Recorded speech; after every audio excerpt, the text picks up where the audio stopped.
जय श्री कृष्ण। आइए अब कथाक्रम में प्रवेश करें। नख पे धार लियो गिरिराज नाम गिरधारी पायो है। ठाकुर जी ने अपने बाम हस्त की कन्नी उंगली के नख पर, कन्नी उंगली पर नहीं, इसके भी नख पर ठाकुर जी ने गिरिराज जी धारण किए। अभी द्वारिका में कथा चल रही थी तो वहां एक भाव, एक वैष्णव से चर्चा चल रही थी तो एक भाव कितना सुंदर प्रकट हुआ। ठाकुर जी की लीला देखो, कहां हल्की सी वंशी को धारण करने के लिए दोनों भुजा चाहिए और 21 किलोमीटर लंबे चौड़े गिरिराज जी को उठाने के लिए कन्नी उंगली का नख काफी है। ये कैसे प्रेमी है? कर्तुम कर्तुम अन्यथा कर्तुम समर्थ ईश्वर। ईश्वर की परिभाषा क्या है? जो सब कर सकते हैं उसको करने में इनको श्रम हो, और जो कोई ना कर सके उसको भी ये चुटकी बजा के कर दें, वही ईश्वर है। कर्तुम अकर्तुम अन्यथा कर्तुम समर्थ ईश्वर इति परमेश्वर, वो परमेश्वर। वंशी धारण करनी हो तो दोनों भुजाएं चाहिए इनको, उसमें भी 6 उंगलियों से तब जाकर के फूंक मारते हैं तब वंशी बचती है। ऐसी हल्की सी वंशी को 2 भुजा से बजाते हैं और गिरिराज जी को इकन्नी उंगली पे उठा लेते हैं। कहां 2 पग से 3 लोक नाप लेते हैं और महानंद भवन की दहली नहीं लांगी जाती इन पे। कहां खंभ से प्रकट होकर के नृसिंह का वध कर देते हैं और कहां यशोदा मैया की ऐसी साधारण सी रस्सी पर उखल में बंध जाते हैं। प्रेम, बड़े प्रेमी है ठाकुर जी भैया। भगवान ने केवल अपने ब्रजवासियों के प्रेम के कारण गिरिराज जी को धारण किया। गिरिराज धारण करने के पीछे हजारों रहस्य हैं ठाकुर जी के। एक रहस्य तो अभी अभी जयदेव महाप्रभु ने अपने गीत गोविंद में भी कहा। गीत गोविंद में श्री जयदेव महाप्रभु कहते हैं, भगवान मैं आपके रहस्य को जानता हूं। जगन्नाथ भगवान बोले क्या जानते हो तुम? तब श्री जयदेव महाप्रभु कहते हैं, मुझे इतनी अच्छी पंक्ति लगती है ये, क्योंकि हमारे ठाकुर जी इसी रूप में है ना। जयदेव महाप्रभु कहते हैं, अभिनव जलधार सुंदर धृत मंदर धृत मंदर श्रीमुख चंद्र चकोर जय जय देव हरे। श्री जयदेव महाप्रभु कहते हैं, ठाकुर जी आप यदि इंद्र की ओर एक बार देख लेते, इंद्र की इतनी हिम्मत नहीं, इतनी ताकत नहीं कि वो सांबर तक मेघमालाओं को भेजे ब्रज में। भगवान ने जब गिरिराज जी धारण किए तब साधारण वर्षा नहीं हुई थी वृंदावन में।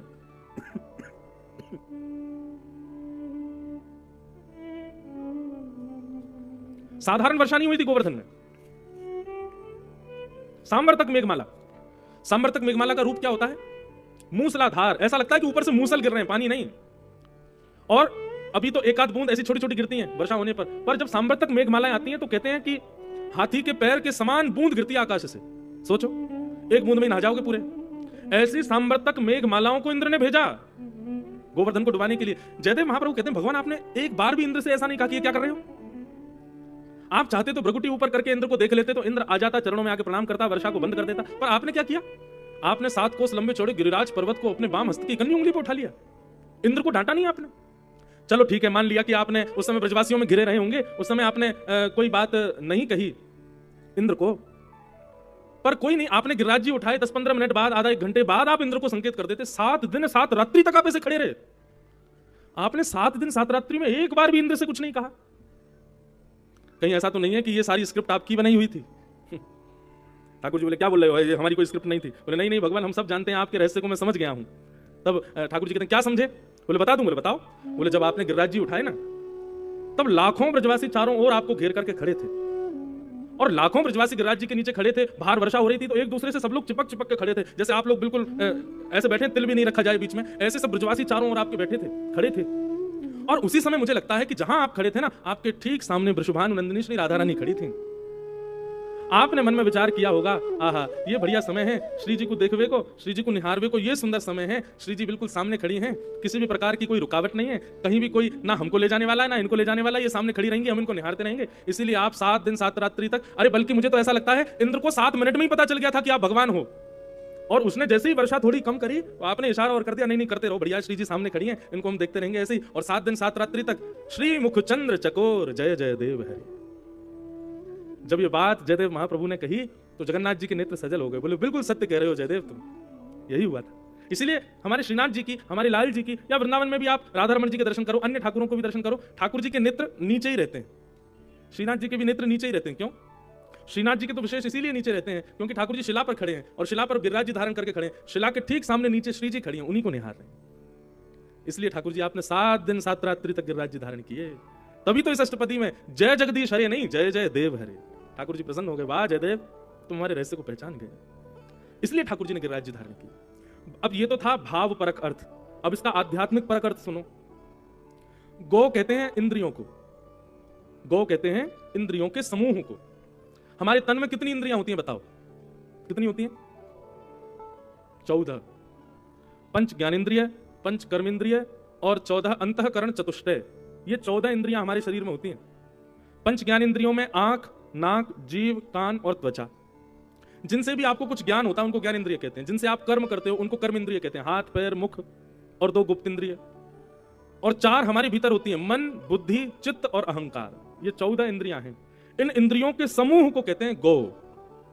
और उस गौ का जो अपने हस्त कमल पर धारण करके भक्ति में वर्धन करे उसी को कहते हैं गोवर्धन। समझ में आई बात? नहीं आई? सुनो, ये सब ब्रजवासी जो है ना, ये सब ठाकुर जी को कोई अपना प्रेमी मानता है, कोई अपना लाला मानता है, कोई अपना कुछ मानता है, कोई, सबके अपने अपने भाव हैं ठाकुर जी के प्रति।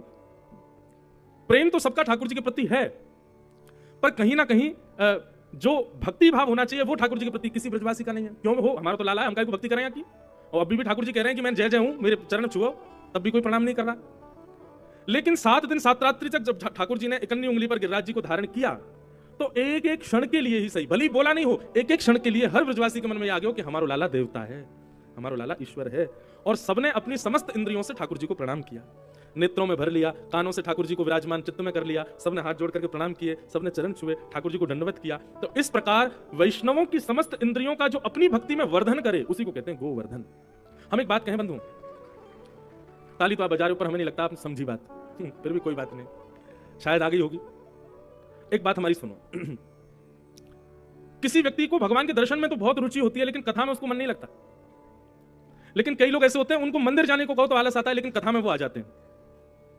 कई लोग होते हैं ना तो मंदिर जाते हैं ना वो कथा में आते हैं, लेकिन ठाकुर जी का प्रसाद, कोई कहे भैया चलो महाकाल चल रहे, नहीं जाना, अच्छा कथा में चल रहे हो, नहीं जाना, अरे मन नहीं लगता हमारा, दर्शन में भीड़ बहुत है, कथा में जो है बैठे रहो 4 घंटा, क्या करना है। हाँ अच्छा तुम जा रहे हो, ठीक है प्रसाद लिया ना, हमारे लिए, उनको खावे में रुचि रहती है, प्रसाद ही लिया ना बस। एक प्रकार से कोई कानों से ठाकुर जी को ग्रहण करता है, कोई नेत्रों से ग्रहण करता है, कोई जीव से ग्रहण करता है। और कई लोग ऐसे होते हैं वृंदावन जा रहे, बोले हाँ हम तो नहीं जा रहे, बहुत भीड़ है, सुनो वहां इत्र बहुत बढ़िया मिलता है, ठाकुर जी के चरणों का इत्र लिया ना, गुलाब की माला लिया ना, उसकी सुगंधी नासिका से। मतलब ऐसा जरूरी नहीं है कि आपकी समस्त इंद्रियां ठाकुर जी के भजन में होंगी, कोई इंद्रिय ज्यादा लगती है, कोई कम लगती है। तो हम ऐसा जानते हैं, हम ऐसा मानते हैं, जो भी इंद्रिय ठाकुर जी के भजन में कम लगती है उस इंद्रिय को केंद्र में लेकर के आप गोवर्धन जाइए और गिरिराज जी को प्रणाम करके परिक्रमा लगाइए, श्री गिरिराज जी कृपा करेंगे और जिस इंद्रिय से आप भजन नहीं करते हो उस इंद्रिय से भजन प्रारंभ हो जाएगा। ये श्री गोवर्धन नाथ की कृपा है, क्योंकि गौ माने इंद्रियों का जो भक्ति में वर्धन करे उन्हीं का नाम श्री गोवर्धन है। अगर आपकी कथा सुनने में रुचि नहीं है, दर्शन में रुचि है, तो अगली बार वृंदावन जाइए और श्री गिरिराज जी को प्रणाम करना, गिरिराज जी से कहना हे गोवर्धन नाथ। अब लोग पता नहीं क्या क्या कामनाओं से गिरिराज जी की परिक्रमा लगाते हैं, पर हमको तो यह लगता है गिरिराज जी की परिक्रमा में एक ही कामना होनी चाहिए, हमारी इंद्रियों में भक्ति बढ़े, हमारी इंद्रियों में कृष्ण रस बढ़े, पाने की इच्छा बढ़े। इस भाव से आप गिरिराज जी को प्रणाम करो, गिरिराज जी आपकी मनोकामना पूर्ण करेंगे। इसलिए उनका नाम है गोवर्धन। जो समस्त वैष्णवों की इंद्रियों का वर्धन अपनी भक्ति में करा देते हैं उन्हीं को कहते हैं गोवर्धन। तो ठाकुर जी ने 7 दिन 7 रात्रि तक गिरिराज जी को धारण करके सब ब्रजवासियों के चित्त में अपनी भक्ति का वर्धन किया, गोवर्धन। अब यहां पर सामाजिक स्तर अगर चले तो अभी हमने भाव परक अर्थ सुना, आध्यात्मिक परक अर्थ सुना, अब समाज परक अर्थ सुनो। ठाकुर जी ने गिरिराज जी क्यों उठाए? भगवान को पर्यावरण बहुत प्रिय लगता है। बहुत सावधानी से सुनिएगा सब लोग। ठाकुर जी कौन है? पर्यावरण मित्र हैं। लेकिन हम वैष्णव लोग, हम भक्त लोग हर वस्तु ठाकुर जी को देते हैं, लेकिन ठाकुर जी को जो सबसे ज्यादा प्रिय है पर्यावरण की पवित्रता, हम वही नहीं करते। यमुना जी में कालिया नाग आ गया, भगवान ने कालिया नाग को भगाया, यमुना जी को पवित्र किया। लोग मिट्टी का दुरुपयोग और मिट्टी को अशुद्ध अपवित्र कर रहे हैं, ठाकुर जी ने मृत भक्षण लीला की। अग्नि के महत्व को नहीं समझा, ठाकुर जी ने 2 बार दावाग्नि का पान किया। और पर्वतों की रक्षा के लिए, पर्वतों की सेवा के लिए, पर्वतों के संवर्धन के लिए ठाकुर जी ने गिरिराज जी को धारण कर लिया। हम एक बात कहते हैं बंधुओं, वृंदावन जाने वाला व्यक्ति यदि बिहारी जी में 500 ना चढ़ाए, वैसे चढ़ाओ तो अच्छी बात है, मंदिर का विकास ही होता है। वृंदावन जाने वाले, अयोध्या जाने वाले, द्वारिका बद्रीनाथ आदि जाने वाले मंदिर में भले 100 रुपया कम चढ़ा दें गुल्लक में, लेकिन जो कम रुपया आपने चढ़ाया, 100-200 जितना भी कम चढ़ाया, उतना धन यदि आप वहां की शुद्धता, पवित्रता और उस धाम तीर्थ के पर्यावरण समृद्धन के लिए यदि खर्च कर दोगे तो शायद ठाकुर जी आपसे ज्यादा प्रसन्न हो जाएंगे, ठाकुर जी ज्यादा आपसे खुश हो जाएंगे। आज हमारा वृंदावन हमको बहुत कष्ट होता है। आपको पता बिहारी जी का असली नाम क्या है? बिहारी जी, बाकी बिहारी जी का असली नाम क्या है? कुंज बिहारी। क्या नाम है? कुंज बिहारी। कुंज बिहारी क्यों कहते हैं उनको? क्योंकि वो कुंजों में रहते हैं। कुंज किसे कहते हैं? जहां 2 वृक्ष मिलकर के आपस में घेर बना के छांव कर दें, उसी स्थान को फिर कुंज कहते हैं। ठाकुर जी कुंजों में लीला करते हैं, कुंजों में विराजते हैं, कुंजों में ही सब क्रीड़ा करते हैं। और आज वृंदावन में कुंज ही नहीं बचे, सब काट काट करके बिल्डिंग बना दी लोगों ने, कुंज खत्म हो गई। दूसरी, ठाकुर जी लीला कहां करते हैं? यमुना जी के तट पर। आज आप यमुना जी के तट पर आचमन तो दूर की बात 20 मिनट खड़े नहीं हो पाओगे, इतनी दुर्गंध आती है। हमने यमुना जी को पवित्र कर दिया, कुंजों को नष्ट कर दिया। गोवर्धन पर्वत की स्थिति गिरिराज जी को जाकर के देखो, कहां गोवर्धन की तलेटी में रहने के लिए रसिक जन कहते हैं तलेटी गोवर्धन की रही है, आप तलेटी में बैठ ही नहीं पाओगे, सबने दूषित कर दिया उसको। लेकिन मंदिर में माला लेके जाएंगे, मंदिर में पेड़ा लेके जाएंगे, बिहारी जी के मंदिर में सारे पकवान लेके जाएंगे, 56 भोग में लाखों रुपया खर्च, बंगला बनवाने में लाखों रुपया खर्च कर देंगे, लेकिन बाहर के धाम की स्थिति उतनी बुरी कर रखी है हम लोगों ने। ठाकुर जी कहां प्रसन्न रहते होंगे? इसलिए हमारी आपसे प्रार्थना भैया, मंदिर में दूध ना चढ़े चलेगा, मंदिर में माला नहीं चढ़े चलेगा, बिल्व पत्र नहीं चढ़े चलेगा, मंदिर में जल ना चढ़े चलेगा, प्रसाद ना पहुंच पाए चलेगा, आपके द्वारा बड़ी बड़ी 56 भोग आदियों की सेवा मंदिर में ना हो पाए चलेंगी, लेकिन आप वृंदावन आओ और वृंदावन को जहां देखो वहीं से आप अपने आप ही लग करके पवित्र करने का प्रयास करो। शायद दुनिया बिहारी जी को देखने जाती होगी, पर आप वृंदावन को पवित्र करने की भावना से वृंदावन आओगे तो बिहारी जी आपको देखेंगे, बिहारी जी आपसे प्रसन्न रहेंगे। सीधी बात है। जैसे नाम जब जरूरी है, जैसे तिलक लगाना जरूरी है, जैसे वैष्णव जीवन होना जरूरी, बिना प्याज लहसुन का भोजन जरूरी, ये सब आप करते हो किस लिए? कि ठाकुर जी हमसे प्रसन्न हो जाएं। पर हम एक बात कहें, ये सब आप एक बार को ना भी करो, लेकिन आप पर्यावरण मित्र हो जाओ, पर्यावरण की शुद्धता का भाव रख लो, ठाकुर जी आपसे बहुत जल्दी प्रसन्न हो जाएंगे, ठाकुर जी बहुत जल्दी खुश हो जाएंगे।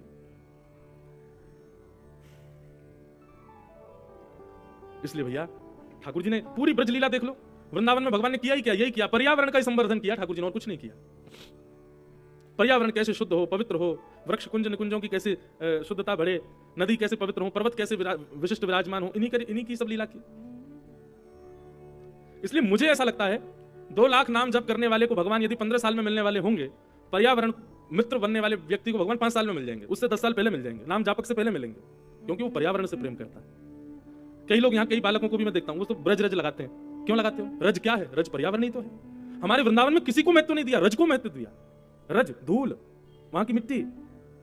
और ऐसा ही नहीं, आपके यहीं ओरछा के हमारे हरिराम व्यास जी कहते हैं, बैठे रहूं कुंजन के कोने, श्याम राधिका गाऊं किशोरी तोरे, चरणन की रज पाऊं किशोरी तोरे। और जारज को ब्रह्मादिक तरसत, सूरज शीश चढ़ाऊं किशोरी तोरे, चरणन की रज पाऊं किशोरी तोरे। रज। तो हमें ऐसा लगता है कि यदि आप कृष्ण भक्त हो और पर्यावरण की मित्रता आपके चित्त में नहीं है, तो ठाकुर जी को मिलने में अभी आपसे विलंब लगेगा, अभी समय लगेगा ठाकुर जी को आपसे मिलने। तो पर्यावरण की शुद्धता संपूर्ण कृष्ण लीला में ठाकुर जी ने व्यवस्थित की। भगवान ने गिरिराज जी को ये सामाजिक अर्थ है गिरिराज जी को धारण करना। तो भावपरक अर्थ, आध्यात्मिक अर्थ, सामाजिक अर्थ, और कितने अर्थ बताएं? बहुत सारे अर्थ हैं। एक कुंज का अर्थ है, एक निकुंज का अर्थ है, एक निवृत्त निकुंज का अर्थ है, बहुत सारे अर्थ हैं ठाकुर जी की गिरिराज लीला के। बताते हैं कि श्री हनुमान जी महाराज जब संजीवनी बूटी ले जा रहे थे ना, तो इन्हीं पर्वत का चयन किया गिरिराज जी का, पहले इन्हीं को लेके जा रहे थे। नहीं, संजीवनी नहीं, जब सेतु बनाना था लंका के लिए, जब सेतु बनाना था, तो ऐसी कथा आती है कहीं पर कि कहा गया भैया सेतु के लिए पर्वतों की इच्छा है, कुछ व्यवस्था करो। तो श्री हनुमान जी महाराज आए, आकर के हिमालय के एक पर्वत शिलाखंड को उठा के ले जाने लगे। वो गिरिराज जी थे, ले जाने लगे तो गिरिराज जी बोले भैया हमको हमारे परिवार से दूर मत करो, ये हिमालय हमारा परिवार है, हमको यहीं रहने दो। तो श्री हनुमान जी महाराज बोले कह रहे भैया राम जी की सेवा के लिए चल रहे हो, परिवार से दूर भी हो जाओगे तो दिक्कत क्या है, चल दो। बहुत सावधानी से सुनो सब लोग। हनुमान जी बोले भैया परिवार से दूर हो जाओगे कोई दिक्कत नहीं है, राम जी की सेवा में ही तो जाना है, चलो। तो श्री गिरिराज जी बड़े प्रसन्न हो गए, चलो राम जी की सेवा में जाना है, हमको ले चलो। तो हिमालय से गिरिराज जी को ले जाने लगे। लेकिन तभी दक्षिण भारत से स्वर सुनाई देने लगा कि व्यवस्था हो गई है, राम जी ने एक धनुष बाण संधान करके एक पर्वत को ही बिखेर के उसके शिलाखंड ले लिए, उसी से ही सेतु बनेगा। हनुमान जी बोले अब क्या करें, हम तो इनको इनके परिवार से दूर ले आए, अब इनको लंका नहीं ले जा सकते, दक्षिण नहीं ले जा सकते, वहां तो व्यवस्था हो गई। तो हनुमान जी ने क्या किया, इनको यथावत जहां उड़ रहे थे वहीं विराजमान कर दिया। तो गिरिराज जी बड़े नाराज हो गए, बोले आप हमको राम जी की सेवा में नहीं ले जा रहे हो, हमको यहीं छोड़ के जा रहे हो, एक तो परिवार से दूर कर दिया, दूसरे राम जी की सेवा में नहीं लेके जा रहे हो। हनुमान जी बोले आप नाराज मत हो। नहीं, गिरिराज जी बोले अब तो मैं छोड़ूंगा ही नहीं, मैं तुम्हारे ऊपर ही बैठूंगा, मुझे तुम लेके क्यों आए हिमालय से? फिर बहुत सावधानी से कथा सुनी। तो श्री हनुमान जी ने तुरंत नेत्र बंद करके राम जी का स्मरण किया, हे राम लला बहुत दुविधा पड़ गई है, हम सेतु बनाने के लिए एक पर्वत लेकर के आ रहे थे हिमालय से, जब पर्वत लेके आ रहे थे तभी बेचारा बहुत रो रहा था कि परिवार से दूर मत करो, लेकिन हम आपके चरण मिलेंगे इसलिए हम उसको आश्वासन देकर के लेके आए कि आपके चरणों का स्पर्श मिलेगा, सेवा में चलना है, चले चलो। अब वो पर्वत आ गया, वहां आपने व्यवस्था कर लिया, अब हम क्या करेंगे, पर्वत तो बहुत रो रहा है। तब राम जी ने आज्ञा कर दी, बोले कि सुनो उनको कह दो कि वो एक युग प्रतीक्षा करें, बाकी के पर्वत खंड जो अभी हमारे सेतु की सेवा में आएंगे उनको तो हम अपने चरण प्रदान करेंगे, पर जिन पर्वत को आप हिमालय से लेके आए हो इनको कह देना हम 7 दिन तक अपने सिर पर विराजमान करेंगे, इनको मुकुट बना करके अपने सर पर धारण करेंगे। और कलयुग में इनमें और मुझ में कोई भेद नहीं माना जाएगा। मैं जब इनको धारण करूंगा तब ये मेरे ही रूप हो जाएंगे। आप ये आश्वासन दे दो। तब हनुमान जी बोले, अरे सुनिए पर्वतराज जी, हे गिरिराज जी, आप दुखी मत हो। राम जी आज्ञा कर रहे हैं कि 1 युग प्रतीक्षा करो। आप 1 युग बाद राम जी ही श्री कृष्ण रूप धारण करके आएंगे द्वापर में, इसी ब्रज में जन्म लेंगे जहां मैंने आपको बिठा दिया है। आप 1 युग प्रतीक्षा करो, 1 युग बाद ऐसी कोई लीला होगी कि ठाकुर जी आपको अपने शीश पर धारण करेंगे।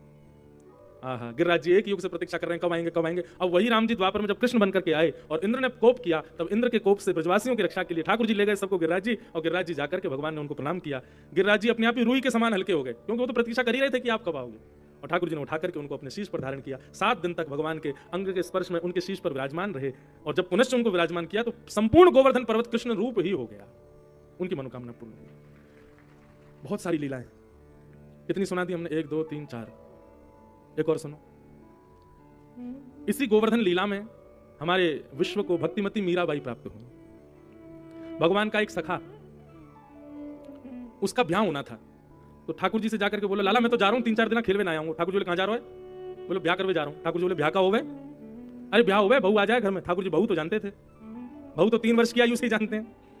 अच्छा बहू आवेगी? सो ठाकुर जी तो रोने लगे घर में, बोले मैया मैं ब्याह करूंगा, मैं बहू लेके आऊंगा। मैया बोली, अरे काय रो रहा? बोले मेरा सखा जा रहा हूं ब्याह करवे, बहू लेके आ रहा है। तो मैं कह रहा हूं या तो तू मेरा ब्याह करा दे, नहीं तो बाकी बहू मैं ले आऊंगा। मैया बोली, लाला ऐसे कोई की बहू थोड़ी आया करे ना, मैया तू मेरा ब्याह करा। अब ठाकुर जी का खेल में मन नहीं लग रहा है। ठाकुर जी बस 24 घंटा यही प्रतीक्षा कर रहे हैं, वो बहू लेके कब आवेगो। इतने में 4 दिन बाद सब सखा ने हल्ला, अरे लाला लाला देख हमारा सखा आ गयो, ब्याह करके आयो, बहू लेके आयो पालकी में। ठाकुर जी तो महाराज तुरंत दौड़ करके पालकी रास्ता में रोक ली। बोले हैगो तेरा ब्याह? बोले हाँ हैगो। भाभी कहाँ है? बहू कहाँ है? बोले भीतर बैठी है। अच्छा मैं देख लूं बहू? बोले हाँ देख ले लाला, तेरी भाभी है, देख ले।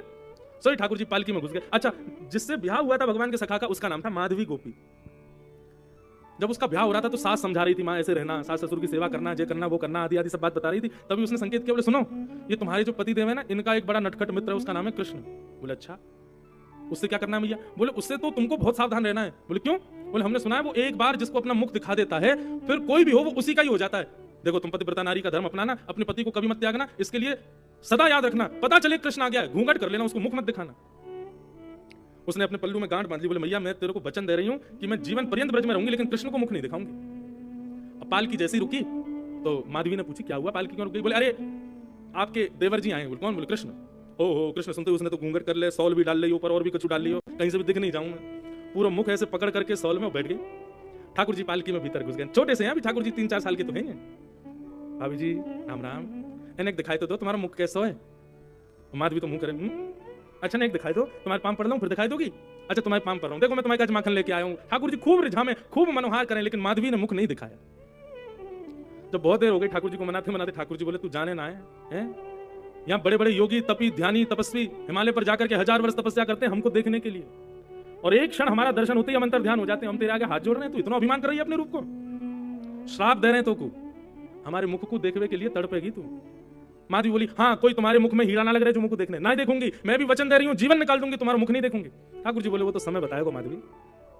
2-3 वर्ष बीत गए, माधवी ने ठाकुर जी का मुख, और इस बात का बड़ा अभिमान माधवी को कि मैं अपने पातिव्रत धर्म में हूं, उसको देखती नहीं हूं ना उसको अपना मुख दिखाती हूं।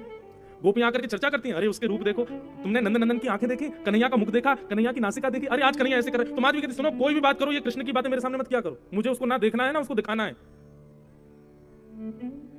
आज जब पूरे ब्रजवासी गिरिराज जी की पूजन करने के लिए गोवर्धन पहुंचे, माधवी भी गई थी, अभी तक ठाकुर जी को देखा नहीं है उसने। और जैसे इंद्र ने मूसलाधार बारिश प्रारंभ की, अफरा तफरी में सब ब्रजवासी दौड़ने लगे। इतने में ठाकुर जी ने गिरिराज जी को उठाकर के अपने बाम हस्त की कन्नी उंगली पर धारण किया। सब ब्रजवासी आकर के खड़े हो गए, दूर दूर तक हल्ला होने लगा, अरे अरे नंद नंदन ने गिरिराज जी उठा लिए, नंद की लाला ने गिरिराज जी उठा लिए, हमारे कन्हैया ने गिरिराज जी उठा लिए। माधवी ने अब तक ठाकुर जी का बहुत यश सुना था, लेकिन इस बात को वो स्वीकार नहीं कर पा रही थी कि 7 वर्ष के बालक ने इतने बड़े गिरिराज जी उठा लिए। माधवी बोली कृष्ण ने गिरिराज जी उठाए? बोले हाँ। हटो तो जरा मैं भी तो देखूं कैसे उठाए। और माधवी सब भीड़ के आगे से होती हुई जैसे ही वहां पहुंची जहां ठाकुर जी खड़े थे, आज उसने जैसे ही घूंघट ऊपर किया, बरहा पीडम नटवर वपुः कर्णयो कर्णकारं विभ्रदवासः कनककपिसं वैजयन्तीं च मालां रन्ध्रान् वेणो अधर सुधया पूरयन् गोप वृन्दै वृन्दारण्यं स्वपदरमणं प्राविशद गीत कीर्ति। जैसे ही उस रूप को देखा ठाकुर जी एक भुजा ऊपर करके दूसरी भुजा कमर पर रखकर नीचे कटाक्ष नेत्रों से नीचे देख रहे हैं। गिरिराज जी को इतने सहजता से धारण कर रखा है जैसे मानो किसी रुई के फोए को उठा रखा हो। एक क्षण के लिए ठाकुर जी की वो मधुर सूरत, वो मोहिनी सूरत का दर्शन हुआ और एक क्षण बाद ही माधवी के नेत्रों में इतना जलाया कि ठाकुर जी धूमिल हो गए। नहीं देख पाई ठाकुर जी को। खूब अपनी आंखें मीड़े, खूब पहुंचे, बार बार आंख खोल के देखने का प्रयास करे, पर ठाकुर जी उसको धुंधले दिखाए। सब स्पष्ट दिख रहे हैं पर ठाकुर जी उसको धुंधले दिख रहे हैं। अब तो माधवी की स्थिति ये हो गई कि वो एक क्षण जो उसको रूप दिखा था वो उसके चित्त में बैठ गया, उसके नेत्रों में घूमने लगा, उसके मस्तिष्क में विराजमान हो गया। अब तो 24 घंटे बस ये लग रहा है एक बार और दिख जाए, बस एक बार दिख जाए, फिर भले ही ना दिखें। जैसे तैसे ठाकुर जी के पास पहुंची और प्रार्थना करने लगी। मैं समझ गई हूं आप कोई साधारण मानव नहीं है भगवान, आप साक्षात त्रिलोकीनाथ हैं। मेरी माँ ने गलत उपदेश दिया, मुझे आपसे मुख नहीं छुपाना था, मुझे ऐसा उपदेश दिया कि मैंने आपसे मुख छुपाया। मैं आपसे अभिलाषा कोई और नहीं कर रही, बस इतनी कर रही हूं, एक क्षण के लिए बस एक बार और दिख जाओ, फिर भले जीवन भर मत दिखिएगा। ठाकुर जी बोले नहीं, अब तो माधवी तुझे प्रतीक्षा करनी पड़ेगी, और यही प्रतीक्षा तेरे भीतर एक ऐसे प्रेम को जन्म देगी जो पूरे विश्व को वो प्रेम लक्षणा भक्ति का मार्ग प्रदान करेगा। अब तुम प्रतीक्षा करो। माधवी बोली कितने वर्षों की प्रतीक्षा? 1 वर्ष, 2 वर्ष, 10 वर्ष, कितने वर्ष बाद दिखोगे आप? ठाकुर जी मुस्कुरा करके बोले एक युग की प्रतीक्षा करो। एक युग सुनते ही माधवी तो वहीं मूर्छित हो गई। बोले भगवान मेरे प्राण निकल जाएंगे। बोले नहीं निकलेंगे। भक्ति में पुष्टता विरह ही देता है। जिस भक्त ने अपने जीवन में कभी विरह नहीं सहा हो ठाकुर जी का, वो प्रेम नहीं कर पाएगा ठाकुर जी से। बंधुओं, भक्ति में विरह जब जन्म लेता है तभी प्रेम प्रकट होता है ठाकुर जी के प्रति। भगवान बोले अब ये एक युग का विरह तुम्हें सहना है, एक युग तक मेरी प्रतीक्षा करो। एक युग बाद जब कलयुग प्रारंभ होगा, तब कलयुग में मेड़ता के राजा राव दूधा जी के यहाँ तुम्हारा जन्म होगा, नाम होगा तुम्हारा मीरा। अच्छा, मीरा नाम नहीं था मीराबाई का, मीराबाई का नाम था मिहिरा। मिहिर कहते हैं सूर्य को, मिहिरा नाम था, पर अपभ्रंश होकर फिर मीरा हो गया। और तब तुम्हारे यहाँ एक संत आएंगे, उन संत की सेवा में मेरा यही गिरधर स्वरूप आएगा, और मेरे इस रूप को जब तुम पहली बार देखोगी तो देखते ही तुम्हारे नेत्र बंद होंगे और तुमको संपूर्ण कृष्ण की लीला याद आ जाएगी। तुमको यह भी याद आ जाएगा कि तुम एक माधवी नाम की गोपी थी और तुम मुझसे, मैंने तुमको वचन दिया था, आदि आदि सब ये जो हमारी बातें, सब तुमको मेरा वो रूप देखते ही तुमको याद आ जाएगा। उन संत से उस विग्रह को अपने पास रख लेना, खूब मेरा भजन करना, कीर्तन करना, नाचना गाना मुझको अपना बना लेना। बस उसी जन्म के अंत में मैं तुमको अपने आप में विलीन करूंगा। अब ये वियोग तुमको सहना पड़ेगा। तो इसी गोवर्धनधारी रूप ने विश्व को प्रेम भक्तिमती मीराबाई का प्रदान किया। ऐसे मीराबाई को तो साधारण नहीं है बंधु, बहुत लीलाएं हैं। गोवर्धन लीला में अनेक लीलाएं समाई हुई हैं। 2 पंक्ति गाकर के श्री गोवर्धन लीला को विश्राम दें। गोवर्धन वासी सांवरे, गोवर्धन वासी सांवरे, गोवर्धन वासी सांवरे, गोवर्धन वासी सांवरे। लाल तुम बिन रयो न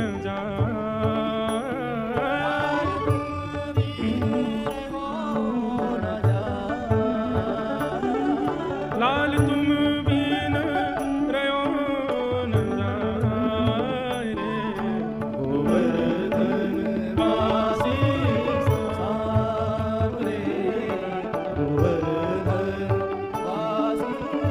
बंधुओं, ये अब सब लोग तो नहीं जानते होंगे, पर कुछ लोग जानते होंगे इस पद के बारे में। ये साधारण पद नहीं है, ये कलयुग का एक गोप गीत है। अभी द्वारिका में कथा हुई थी तो करीब 1.5 घंटे तक हम ये पद गाते रहे, उस पद की व्याख्या करते रहे।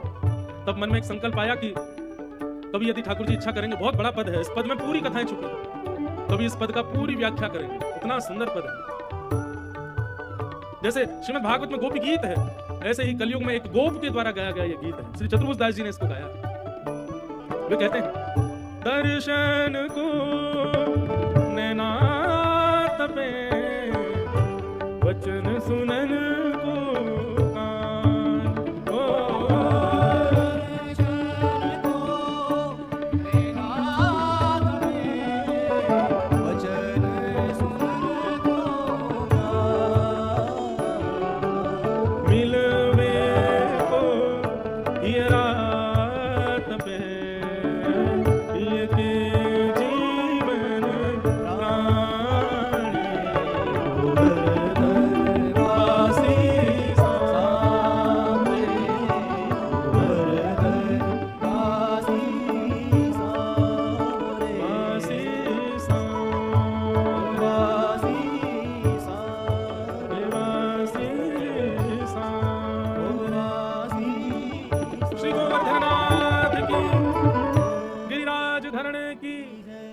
सुंदर श्री यमुने महारानी की, पूछ री के लौटा की, हुप हुप प्यारे। ऐसे श्री गोवर्धन नाथ जी को हम बार बार प्रणाम करते हैं। भगवान ने 7 दिन के बाद गिरिराज जी को पुनः विराजमान कर दिया और कहीं ना कहीं ब्रजवासियों के चित्त में अब ठाकुर जी के प्रति थोड़ा आदर सा बढ़ गया। अब जाकर के ठाकुर जी थोड़ा संकुचित तो होते हैं, बोले भैया इतना आदर सम्मान काय को करो मेरो, मैं तो तुम्हारा लाला हूं, तुम्हारा छोरा हूं। लेकिन अब ठाकुर जी को गोपियां अपने अपने घर भोजन पे बुलाती हैं, पदरामनी करती हैं, ठाकुर जी सखाओं के साथ जाते हैं। पहले तो कहीं चोर चोर कह के भगाती थी, अब तो स्वयं आती हैं कि लाला हमारे घर प्रसाद पावे कब आओगे। ऐसे ठाकुर जी की महाराज यश हो गया पूरे वृंदावन में। गायों ने भगवान का नामकरण किया और ठाकुर जी का नाम गोविंद रखा। बंधुओं, ठाकुर जी को यदि पुकारना है तो सबसे सरल नाम ठाकुर जी का, और ठाकुर जी जिससे बहुत जल्दी प्रसन्न हुए, गोविंद। जब भी कोई बहुत बड़ा संकट जीवन में आ जाए, वैसे तो कभी भी ठाकुर जी को ऐसा नहीं है कि आपत्ति विपत्तियों के समय ही याद किया जाए, पर कोई बहुत बड़ा संकट आ जाए, उस संकट की वजह से आप ठाकुर जी की ना कथा सुन पा रहे हैं ना सेवा कर पा रहे हैं, तब ठाकुर जी को आप गोविंद गोविंद गोविंद गोविंद कहकर के पुकार, एकांत में बैठ करके आर्तनाद से श्री गोविंद पुकारो। ठाकुर जी बहुत जल्दी उस संकट को समाप्त कर देते हैं। गोविंद नाम में इतनी सामर्थ्य है। श्री कृष्ण गोविंद हरे मुरारे, हे नाथ नारायण वासुदेव। इसमें कितने नाम है? श्री कृष्ण गोविंद हरि मुरारे, हे नाथ नारायण वासुदेव, 7 नाम है। इसमें आर्तों के समय, कष्ट के समय, पीड़ा के समय, आपत्ति विपत्ति के समय ठाकुर जी को गोविंद नाम से पुकारना चाहिए। गायों ने भगवान का नाम गोविंद रखा। तत्पश्चात आगे बंधुओं एकादशी व्रत की महिमा बताई गई। आप में से कितने लोग एकादशी व्रत करते हैं? बीच कथा में आई थी ना एक दिन एकादशी। तो देखो भैया, एकादशी व्रत निश्चित करना चाहिए। वैष्णव यदि आप हो तो आपके अंदर 3 निष्ठाएं होनी चाहिए। तुलसी निष्ठा, गले में तुलसी पहनो। दूसरा नाम निष्ठा, भगवान का नाम जप करो। और तीसरा एकादशी निष्ठा। चाहे दुनिया के किसी कोने में हो, किसी कार्य में हो, कितने भी व्यस्त हो, घर के सगे लोगों के ब्याह क्यों ना हो, एकादशी है, व्रत करना है ठाकुर जी का, उसका त्याग नहीं। बंधु, एकादशी के महात्मा बहुत सुने, बहुत सुनाए हमने, पर एक बहुत सुंदर कथा है। महाराष्ट्र में एक संत हुए श्री नामदेव जी महाराज, बहुत ध्यान से सुनिएगा। तो नामदेव जी एकादशी करते थे, और एकादशी ऐसे करते थे कि एकादशी वाले दिन यदि कोई व्यक्ति उनको मिल जाता और वो एकादशी नहीं करता था, तो नामदेव जी पूरी व्यवस्था ऐसी करते थे कि आज इसको अन्न खाने नहीं दूंगा मैं। मतलब स्वयं तो वैष्णव थे ही, लेकिन दूसरा कोई गैर वैष्णव मिलता तो उसको भी पकड़ करके बैठा लेते, बोले नहीं तुम भी आज अन्न नहीं खाओगे, रोटी चावल नहीं खाने, आज एकादशी है। एकादशी के दिन बंधुओं यदि छोटे बालक और 80 वर्ष से ऊपर के वृद्ध और जो बीमार हैं, इन 3 लोगों को छूट है, लेकिन 3 भी चावल तो नहीं खा सकते। रोटी खा लो कोई बात नहीं, ठाकुर जी को अर्पित करके खा लो, पर चावल तो बिल्कुल ही नहीं खाने चाहिए, क्योंकि चावल पूर्ण अन्न माना जाता है। और एकादशी के दिन अन्न में पाप का निवास होता है। पृथ्वी पर सबके आने का समय होता है, इसीलिए हम ब्राह्मणों से मुहूर्त दिखवाते हैं, मुख्य नक्षत्र बता देंगे, कभी कहेंगे अभी आज ऐसा ऐसा काल बन रहा है, आप ये क्रिया करो, अच्छा रहेगा, ये अच्छा रहेगा। ऐसे बंधुओं एकादशी जिस दिन आती है ना, उस दिन अन्न में पाप निवास करता है, इसलिए पूर्ण अन्न और अन्न नहीं पाना चाहिए। प्रयास करो कि उस दिन आप अवकाश करो। एक बात तो ये, दूसरी बात ये, भक्तों की करवा चौथ है एकादशी। जैसे पत्नी अपने पति के लिए व्रत करती है, ऐसे ही भक्त अपने ठाकुर जी के लिए व्रत करते हैं। आप कहोगे करवा चौथ कैसे? बोले कि जैसे पत्नी अपने व्रत करके, कोई ऐसा नहीं है कि 5-10 वर्ष की आयु मिल जाती है पति को एक करवा चौथ व्रत करने से, एक ही दिन की मिलती है बस। आप एक दिन पूरे दिन पत्नी कुछ नहीं खाती, और फिर जब पति को देख करके जल पीती है, अन्न खा लेती है, तो करवा चौथ का पूरे दिन के किए हुए व्रत से एक दिन की आयु जो पत्नी को मिली वो अपने पति को दे देती है। ठीक वैसे ही जब एकादशी के दिन वैष्णव व्रत करता है, तो व्रत करके शाम को ठाकुर जी को देख करके जब प्रसाद ग्रहण एकादशी का पाता है, तो ठाकुर जी से निवेदन करता है, नाथ मेरे पास देने को कुछ नहीं है, पर आपने मानव को सबसे बहुमूल्य दिया है कि वो जीवित है। हर दिन जीवन जो हमें मिल रहा है, इससे ज्यादा बहुमूल्य और कुछ नहीं हो सकता। मैं आज का एक दिन आपको अर्पित करता हूँ, पूरा दिन आपके चरणों में अर्पित करता हूँ। ये एकादशी सबसे ज्यादा बहुमूल्य वस्तु हमारे पास क्या है कि हम प्रत्येक दिन जीवित है। हमने एक दिन का जीवन अपने ठाकुर जी को दे दिया, ये एकादशी। तो नामदेव जी एकादशी का व्रत करते थे। तो ठाकुर जी ने क्या सोचा कि एकादशी उनकी परीक्षा लेने के लिए भगवान एक 80 वर्ष के वृद्ध व्यक्ति का रूप धारण करके नामदेव जी के घर आ गए, स्वयं ठाकुर जी। और नामदेव जी के द्वार पर आकर के मानो ऐसे ऐसे रोने लगे, इस प्रकार ठाकुर जी नाटक करने लगे कि मानो जैसे बड़ी जोर की भूख लगी है, अरे भैया कोई कुछ खिलाओ, कोई कुछ पवाओ, मेरे प्राण निकलने वाले हैं। नामदेव जी संतों की तो बड़ी सेवा करते थे। जैसे ही देखा द्वार पर संत है, नामदेव जी पत्नी सहित बच्चों सहित दौड़े, उनको उठा करके लाए, सिंहासन पर बिठाया, उनके परात चरणों में रखे, चरणों को परात में रखा, बढ़िया जल से पैर धोने लगे, माला पहनाने लगे, आरती करने लगे। वो संत बोले अरे ये सब मत करो भैया, मुझे बहुत जोर की भूख लगी है, 2 टिक्कर बना दो, आलू की सब्जी बना दो या चटनी बना दो, कैसे भी करके मुझे 2 रोटी खवा दो। नामदेव जी बोले भगवान आज तो एकादशी है, तो मैं भूखा मर जाऊं? तुमको इसमें कोई दिक्कत नहीं कि मुझे भूख लग रही है, तुम मुझे एकादशी के नारे? अरे भाई आपत्ति के काल में ये सब चीजें ठीक है, व्रत तब करने चाहिए जब हम ठीक हों। अब हमारी तो आयु भी 80 वर्ष से ऊपर की हो गई। बोले ये सब तो बहाने हैं भगवान, आज एकादशी, आज अन्न नहीं मिलेगा आपको, केला खा लो, सेब खा लो, बढ़िया आपके लिए जो है आलू उबाल देते हैं, आलू वैसे करके खा लो। ठाकुर जी बोले नहीं नहीं, हमको तो रोटी खानी है, दाल खानी है, चावल खानी है, हमको भूख लगी, अन्न नहीं खिलाओ। नामदेव जी बोले क्षमा करो भगवान, अन्न तो नहीं खा पाओगे, अभी द्वादशी लगने में इतने घंटे बचे, इतने घंटे और प्रतीक्षा करो तब आपको अन्न खिलाएंगे, अभी तो एकादशी चल रही है। भगवान बोले और हमारे प्राण निकल जाए तो तुमको दिक्कत नहीं होगी। बोले बहुत अच्छी बात है, आज एकादशी है, एकादशी के दिन जाओ, बढ़िया वैकुंठ पहुंचोगे सीधे। नामदेव जी नहीं माने। महाराज ठाकुर जी ने नाटक ऐसा किया कि वहीं पड़ गए जमीन पे और रोने लगे। महाराज गला पकड़ करके, पेट पकड़ कर, अरे हम मरे, भूख लगी है, भूख लगी। इतने में आसपास के अड़ोसी पड़ोसी सब इकट्ठे हो गए। सब बोले अरे अरे नामदेव जी क्या हुआ, तुम्हारे घर पे संत परेशान कैसे? अरे कुछ नहीं, एकादशी है, यूं कह रहे रोटी खिलाओ। पड़ोसी बोले अरे तो खिला दो, तुम्हारी एकादशी तुम करो, तुम्हारी पत्नी करे, बच्चे करें, दूसरे को क्यों? नहीं नहीं भैया एकादशी, और सुनो तुम्हारे घर पे तो नहीं बनाना, कुछ देख के आऊंगा अभी मैं। वो सबका ध्यान रखते, कोई एकादशी को खाए नहीं, नहीं कुछ नहीं पाना है। अब तो पड़ोसियों में होड़ लगी, सब संत बोले आप हमारे घर चलो, हम आपको बढ़िया दाल चावल खिलाएंगे। अरे ये नाम का बनता है भक्त, बताओ संत घर पर आ गए, इतनी मरणासन अवस्था में पड़े हैं, फिर भी कह रहा है कि मैं भोजन नहीं कर, आप चलो हमारे घर। जैसे ही पड़ोसी ले जाने लगे तो नामदेव जी ने संत का हाथ पकड़ लिया, बोले जाने भी नहीं दूंगा, खाने भी नहीं दूंगा, जाने भी नहीं दूंगा, कुछ नहीं करना, आज एकादशी है, फल खा लो, सेब खाओ, संतरा खाओ, लो केला खाओ, रोटी नहीं खाने दूंगा, आज एकादशी है। ठाकुर जी मनी मन प्रसन्न भी हो रहे हैं, वारे नामदेव तेरी निष्ठा। पंढरपुर के लोग गालियां देने लगे नामदेव जी को, अरे बंदा अपने आप में महात्मा, बेचारे एक महात्मा को अपने घर में बैठा लिया है, जबरन उसको मारने का प्रयास कर रहा है, चारों तरफ लोग देख रहे थे, तमाशा हो रहा है, और ठाकुर जी यहाँ पर पड़े पड़े जा रहे हैं, मुझे रोटी खवाओ। नामदेव जी की पत्नी को भी केला ला रही है, सेब ला रही है, चीकू ला रही है, नहीं फल नहीं खाने, हमको रोटी खानी है। नामदेव जी बोले रोटी नहीं मिलेगी। ठाकुर जी बोले अब अंतिम चाल चलो, और सोई ठाकुर जी बेहोश होकर गिर गए, और मुंह से महाराज झाग निकलने लगे, और हाथ पांव ऐसे कांपने लगे मानो जैसे प्राण निकल ही जाएंगे। लोग बाग आए, बोले नामदेव कुछ तो शर्म करो, भजन की भक्ति की, अरे संत मरने वाला है भैया, एक रोटी बना के खिला दो उसको। बोले कोई बात नहीं, वैकुंठ जा रहे हैं, उनको जान दो, प्रणाम करो, आज एकादशी है। और ठाकुर जी जो संत वेश बना के आए उसमें प्राण त्याग दिए, हाथ पांव शिथिल हो गए, नामदेव जी के नेत्रों से आंसू आ गए, सब लोग ईंटा पत्थर उठा के नामदेव जी को गालियां देने लगे। नामदेव जी ने अपने नेत्र पहुंचे, जल से सुंदर उनके तन को अभिषेक कराया और कहा देवी हमारी एकादशी निष्ठा तो पूर्ण हुई, पर एक संत का घर में ही देह छूट गया, कारण तो मैं और तुम ही बने ना इनके देह को छूटने का। अब इनकी सुंदर चिता लगाओ, चिता में इनको विराजमान करो, और मैं तुम और हमारे बच्चे हम भी उस चिता में बैठ जाएंगे, प्राण त्याग देंगे, आज एकादशी है। और एक सुंदर चिता लगाई, चिता में वो संत के स्वरूप को, उनके शव को रख दिया, ठाकुर जी थे वो, और एक तरफ नामदेव जी बैठ गए, पत्नी बैठ गई, छोटे छोटे बच्चों को गोद में बैठा लिया, और नामदेव जी महाराज ने पंडरीनाथ भगवान का स्मरण किया, संत के चरणों में प्रणाम किया, बोले भगवान हमें क्षमा कर देना, हमने तो बस आपके व्रत की निष्ठा का निर्वहन किया, और बस इतना प्रयास किया नेत्रों के सामने कोई भी दिखे वह भी इस व्रत का पालन करे, क्योंकि एकादशी व्रत से आप प्रसन्न होते हो नाथ। यदि हमसे कोई अपराध बना हो, दोष बना हो, तो नाथ निश्चित ही हमको नरक भेजिएगा, पर इन संत को आप वैकुंठ में विराजमान करना। चिता में एक सुंदर लकड़ी में अग्नि लगा करके स्वयं चिता में अग्नि लगा दी, चारों तरफ लोग खड़े होकर के देख रहे थे।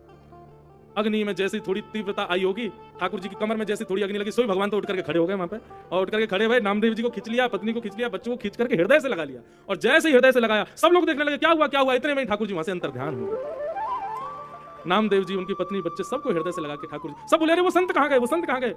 नामदेव जी बोले मेरे अंग को सूंघ करके देखो, चंदन की सुगंधी आ रही है, संत नहीं थे, श्री पंडरीनाथ भगवान पधारे थे मेरी परीक्षा लेने के लिए, आज मेरे घर ठाकुर जी आए थे मेरी परीक्षा लेने। एकादशी बंधुओं ऐसी है, ठाकुर जी एकादशी के दिन आंख खोल करके देखते हैं आज हमारा व्रत कौन कर रहा है। इसलिए भगवत प्रसन्नता बस एक ही साधन, एक ही लाभ है एकादशी का, और कोई लाभ, कोई पुण्य वन्य नहीं मिलेगा आपको, पर ठाकुर जी प्रसन्न होंगे। सारे पुण्य फीके हैं उनकी प्रसन्नता के आगे, वो प्रसन्न हो जाए, पर हमें क्या पुण्य चाहिए? तो ऐसी एकादशी व्रत की निष्ठा सबको करना चाहिए, वैष्णवों को तो निश्चित करना चाहिए। लेकिन अब कई स्थानों पर एकादशी नहीं होती, जैसे कि पुरी में एकादशी नहीं मनाई जाती, कारण है जगन्नाथपुरी में बाहर होटल पे खाओगे तो आपको पाप लगेगा, मंदिर का प्रसाद आप पा सकते हैं। अच्छा एक बात और बताएं बंधुओं, गुरुजनों की आज्ञा से बता रहा हूं, अपनी मनगढ़ंत बात नहीं कह रहा, एकादशी है, आप अन्न नहीं खाते, और उसी दिन कोई वैष्णव कहीं धाम से आए और वहां का प्रसाद लेकर के आए और आपके सामने प्रस्तुत किया, तो क्या करना चाहिए? अब पाते हैं तो हमारा व्रत टूट जाता है, और नहीं पाए तो प्रसाद है, मन में कभी कोई भाव आता है। तो ये प्रश्न हमने किया गुरुजनों से, तब गुरुजनों ने आज्ञा करी, देखो प्रसाद का एक नियम होता है कि वो जैसे ही आपके घर पधारे सारे काम छोड़ के सबसे पहले उसको ग्रहण करना चाहिए। जैसे कोई वृंदावन से आया, आपके घर आए, बोले महाराज लीजिए आप यहाँ, अब आप क्या करते हो? उसको उठा करके रख दिया साइड में, फ्रिज में धर दिया, खा लेंगे, बात नहीं। प्रसाद कहीं का भी जब भी घर में आए तो यही समझना चाहिए, जहां का प्रसाद है वही देव आए प्रसाद के रूप में, तुरंत अपने 100 काम छोड़ के सबसे पहले उसको ग्रहण करो। और यदि एकादशी है तो एकादशी के दिन थोड़े रूप में लो, लेकिन लो, वो अन्न नहीं है, उसके प्रति अन्न भाव मत रखो, वो साक्षात ठाकुर जी हैं, इसलिए थोड़े रूप में उसको लेकर के जिह्वा पर धारण करके माथे से लगा के प्रणाम कर लो, शेष जो है वो द्वादशी को पालो, एकादशी को प्रसाद को ग्रहण करो। रही बात जगन्नाथपुरी की, तो जगन्नाथपुरी में क्या है बंधुओं कि मंदिर की रसोई में जितने भी पकवान बनते हैं, जितने भी रसोइया हैं, उनको लक्ष्मी का रूप माना जाता है। और जब लक्ष्मी अपने हाथों से प्रसाद बनाती है, उसका कभी त्याग नहीं करना चाहिए। इसलिए एकादशी के दिन मंदिर में दाल भात वहां पाया जाता है, उसमें दोष नहीं माना जाता। क्यों? लक्ष्मी अपने हाथों से बना रही है। लक्ष्मी जिस प्रसाद को बना रही है उसमें पाप कैसे आ जाएगा? आ ही नहीं सकता। इसलिए जगन्नाथपुरी में एकादशी का भाव नहीं। एकादशी व्रत की महिमा बताई गई और अब यहां से प्रारंभ हुआ भागवत का प्राण रास पंचाध्याय। बहुत ध्यान से सुनिएगा बंधु, हम रास की कथा में प्रवेश कर रहे हैं। कोई संशय मन में ना आवे, इसलिए हृदय को प्रेमी बना करके सुनिएगा। ज्ञानी बनकर के, वैरागी बनकर के अब कथा नहीं, अब प्रेमी बनकर कथा सुनो। बहुत ध्यान से सुनिए। भगवान पिता रात्रि शरदोत्फुल्ल मल्लिका विक्षरन्तुम मनश्चक्रे योग मायामुपाश्रिता। ये रास विहार, मैं कथाओं में इस बात को बहुत विस्तार से कहने का प्रयास करता हूं ताकि सब समझें। दो बातें बंधुओं, रस और रास। रस और रास दोनों में केवल एक आ की मात्रा का अंतर है। वही रस रास बन जाए, आ की मात्रा लग जाए, पर दोनों में वास्तविक अर्थ क्या है दोनों का? रस और रास। सीधी बात है, ज्यादा इसमें दिमाग लगाना नहीं है, ज्यादा कठिन भी नहीं है, बात समझने की बात है बस। जब आप भक्ति के पथ पर चलना प्रारंभ करते हैं, भक्ति मार्ग के अनुगामी जब आप प्रथम बार बनते हैं, तो आप रस कर रहे हो। अभी आप लोग रस में हो कि रास में? रस में हो। आप कथा सुनने आते हो, आप वृंदावन दर्शन करने जाते हो, आप द्वारिका जाते हो, आप अयोध्या जाते हो, आप महाकालेश्वर जाते हो, आप ठाकुर जी से मिलने के लिए उनके पास जाते हो, ये रस है। पर आपकी एक दिन भक्ति से इतने प्रसन्न ठाकुर जी हो गए कि वे स्वयं आपसे मिलने आ गए, वही रास है। रस और रास, ये अंतर है। हम आप सब लोग अभी रस में व्यवस्थित हैं, अभी रास नहीं हुआ हमारे साथ, अभी हम रस में। पर भक्ति के पथ पर जब आप चलना प्रारंभ करोगे, कभी कभी आपको अनुभव होगा कि ठाकुर जी आपके संग रास कर रहे हैं। जैसे मंदिर बंद होने का समय, घोषणा हो गई 5 मिनट में मंदिर बंद होने वाला, और आप भाग दौड़ करके महाराज जैसे ही पहुंचे, समय हो गया, मंदिर बंद होना ही है, लेकिन तभी आप पहुंचे तो क्या देखा कि पुजारी जी 5 मिनट और खोल दिए। अभी क्या हो गया? ये रास हो गया। ठाकुर जी हमारे लिए बैठ गए 5 मिनट, ये रास। कई बार ऐसा होता है, आप चिंतन कर रहे हो कि हे जगन्नाथ भगवान, हम आपको प्रणाम करते हैं, और उसी दिन कोई परिवार का कोई व्यक्ति जगन्नाथपुरी से आया, बोले लो भैया हम जगन्नाथपुरी गए थे, आपके लिए प्रसाद लेकर के आए, ये रास हो गया। आपने विचार किया और ठाकुर जी ने तुरंत उसको प्रस्तुत कर दिया। हमसे कई लोग बोले महाराज जी हम आपकी कथा सुनते थे तो मन होता था कभी गिरधर लाल जी प्रत्यक्ष दिखें, कभी गिरधर लाल जी का दर्शन हो। कई बालक आए, बोले हम आपकी द्वारिका वाली उत्सव देख रहे थे तो मन में भाव आ रहा था कि महाराज जी की कभी कथा सुनेंगे, गिरधर लाल जी का दर्शन करेंगे। बोले तभी महाराज जी बस कथा देख करके हम निकले बाइक पे, तो बाहर चौराहे पे आपका होर्डिंग दिख गया। बोले अरे महाराज जी तो आ रहे हैं, गिरधर लाल जी तो गुना ही आ रहे हैं। अब लाल जी गुना आ रहे हैं, ये क्या है? किसी के मन का भाव था, तो यही रास है। आपने विचार किया और ठाकुर जी ने तुरंत उसके संबंध में कोई भाव व्यक्त कर दिया, इसी को रास कहते हैं। बस करना क्या है, ये रास और बढ़े। और रास कम कब होता है? जब आप भगवान के द्वारा की गई ऐसी विशिष्ट लीलाओं का प्रचार कर देते हैं, जब सबको बता देते हैं, तो निश्चित है कि वो रास जो है वो कम होने लग जाता है। इसलिए किसी से कहना नहीं है। हमारे साथ ये बहुत होता है। हम तो क्या है कि जो लीला हुई ठाकुर जी के साथ, कभी मन हो जाता है तो लोग श्रोताओं के चित्त में भक्ति बढ़े, इसके लिए हम अपनी लाल जी की लीला यहाँ बैठ के बोल देते हैं मंच पे से। उसके बाद फिर हमको भोगना पड़ता है 2-3 महीना तक ठाकुर जी कोई लीला नहीं करते। फिर बोले क्यों? तू मेरी और तेरी बातन को जाके मंच पे बोल दे। एक बार मैं भी कहीं कथा में बता रहा था, एक बार हम और ठाकुर जी, हमारे लाल जी घुमक करें, सब जगह जाते हैं। एक बार हम विदेश जा रहे थे, कोई नहीं था साथ में, मैं और लाल जी थे बस। 70 घंटे का फ्लाइट अमेरिका जा रहे थे, तो नहीं कनाडा जा रहे थे, तो लाल जी पास में थे। हमने लाल जी से, रात में अंधेरा हो गया, सब सो गए। मैं लाल जी तुम 24 घंटा यूं ही खड़े रहे हो, कभी कभी हाथ को नीचे कर ले करो, थक जाते होंगे पूरे दिन यूं ही खड़े खड़े। अब तो कोई है भी नहीं, कोई देख ना रहा आपको, मैं ही हूं, बस नीचे कर लो हाथ को। फिर मैंने क्या किया, मैंने आंख बंद कर रहा हूं, 10 तक गिनती गिनूंगा ठाकुर जी, 1 2 3 4 5 6 7 8 9 10। मैंने कहा अब आप हाथ नीचे कर ली, आंख खोल के देखी ठाकुर जी यूं ही खड़े। तो फिर मैं थोड़ा ऐसे उदास सा हो गया। मैंने लाल जी अब तो एकांत में, हम इतनी कथा करते हैं, गला बैठ जाता तो भी कथा सुनाते, बीमार होते तो भी कथा सुनाते, आप इतना नहीं कर सकते हमारे लिए, हाथ नीचे कर लेने। फिर पता है क्या, थोड़ी देर में अपने आप अंदर से क्या भाव आया, बोले मैंने हाथ नीचे कर लिया तो कल कथा में जाके सबंत बोल देगो भाई ठाकुर जी ने हाथ नीचे कर लिया, ये हमारे मैं ना करूंगा, मैं तो यही रहूंगा। तो हमारे साथ तो होता है कि आप लोगों में विश्वास बढ़े, इसलिए हमको अपनी अंतरंग ठाकुर जी से कभी कभी लीला कहनी पड़ती है, हर वक्ता को कहनी पड़ती है। जितने संत महापुरुष को अनुभव करते हैं सबको बताना पड़ता है, पर इसका भोगना भी पड़ता है हमको। ठाकुर जी पर लीला नहीं करते बहुत दिनों तक। रस बतावे से रास घटता है, इसलिए अनुभव जो ठाकुर जी कराते हैं ना, उनका प्रचार नहीं करना चाहिए ज्यादा। कभी कभी कोई लगे कि हाँ योग्य है, इसमें भक्ति बढ़ जाएगी तो बता दो, नहीं तो अपने तक गोपनीय रखो। तो समझ गए रस में और रास में अंतर। रस मतलब आप ठाकुर जी की प्राप्ति के लिए प्रयत्न करते हो, वो रस है, पर आपके उस प्रयत्न में ठाकुर जी अपनी तरफ से 2-4 कदम आगे बढ़ा देते हैं, वही रास है। रस और रास। तो भक्ति इसी के लिए आप कहें कि भक्ति का फल क्या चाहिए? भक्ति का फल हमें यही चाहिए कि हमारा रस अब रास में परिवर्तित हो जाए। हम ठाकुर जी के लिए प्रयत्न ना करें, ठाकुर जी हमसे मिलने का प्रयत्न करें, ठाकुर जी हमारे पास आने का प्रयत्न करें। जैसे कल हम सदन कसाई की कथा सुना रहे थे, महात्मा ले गए अपने यहाँ जाके बढ़िया सजा धजा के तैयार कर दिया, ठाकुर जी क्या बोले, मुझे वहीं छोड़ आओ। एक हमारे वृंदावन के ठाकुर जी श्री गोपीनाथ जी, वे आजकल जयपुर राजस्थान में विराजमान होते हैं। हम सप्त निधियों को गाते हैं ना, श्री गोविंद देव जी, गोपीनाथ जी, मदन मोहन जी, राधा रमण जी, राधा वल्लभ जी, युगल किशोर जी और श्री बांके बिहारी, सप्त निधि हैं वृंदावन के। तो इनमें एक श्री गोपीनाथ जी और एक है श्री मदन मोहन जी। मदन मोहन जी विराजते हैं करौली राजस्थान में।